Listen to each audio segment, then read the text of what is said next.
السلام علیکم ورحمۃ اللہ وبرکاتہ۔ ناظرین اکرام، آج ہم تاریخ اسلام کے ایک ایمان فروز اور دل کو ہلا دینے والے واقعے کا ذکر کریں گے، جسے سن کر وفاداری، اخلاص اور قربانی کے معنی سمجھ میں آتے ہیں۔ یہ واقعہ میدان کربلا کی اس رات کا ہے جب سیدنا حسین رضی اللہ تعالیٰ عنہ نے اپنے ساتھیوں کو جمع کیا اور تاریخی خطبہ فرمایا۔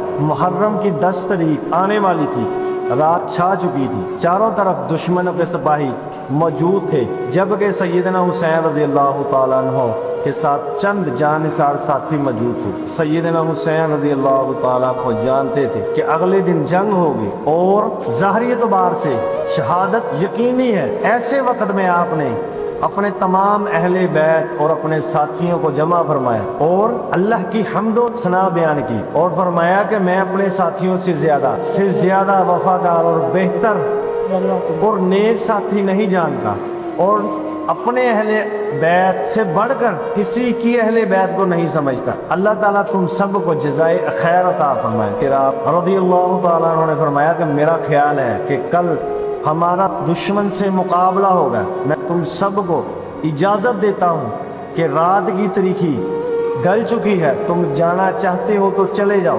رات کی تاریکی تمہیں ڈانپے ہوئے، تم اسے سواری بناؤ اور اپنی جان بچا لو۔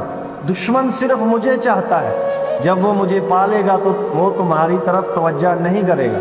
ذرا غور کیجئے ناظرین اکرام، ایک قائد اپنے ساتھیوں کو روکنے کے بجائے انہیں اجازت دے رہا ہے تاکہ کوئی شخص مجبوری میں نہ رہے، بلکہ حق کا ساتھ خلوص رضا الہی کے لیے دے۔ سیدنا حسین کی یہ بات سن کر وفاداری اور عشق حق کی ایسی مثالیں سامنے ہیں جن کی نظیر تاریخ میں بہت کم ملتی ہے۔ سب سے پہلے مسلم بن اوسجہ کھڑے ہوئے، انہوں نے کہا اے رسول اللہ کے نواسے، کیا ہم آپ کو چھوڑ کر چلے گئے؟ اللہ کی قسم، اگر مجھے معلوم ہو میں قتل ہو جاؤں گا اور پھر زندہ کیا جاؤں گا، پھر قتل ہو جاؤں گا، مجھے یہ 70 بار بھی عمل ہو تو میں آپ پر چھوڑ کر نہیں جاؤں گا۔ اس کے بعد زبیر بن کین کھڑے ہوئے، انہوں نے فرمایا کہ اگر مجھے 1000 بار بھی قربان کر دیا جائے پھر میں زندہ ہوں، میں چاہتا ہوں کہ آپ کی اہل بیت محفوظ رہے۔ پھر ایک اور ساتھی کھڑا ہو، اس نے بھی یہی کہا کہ ہم آپ کو تنہا چھوڑ کر نہیں جائیں گے۔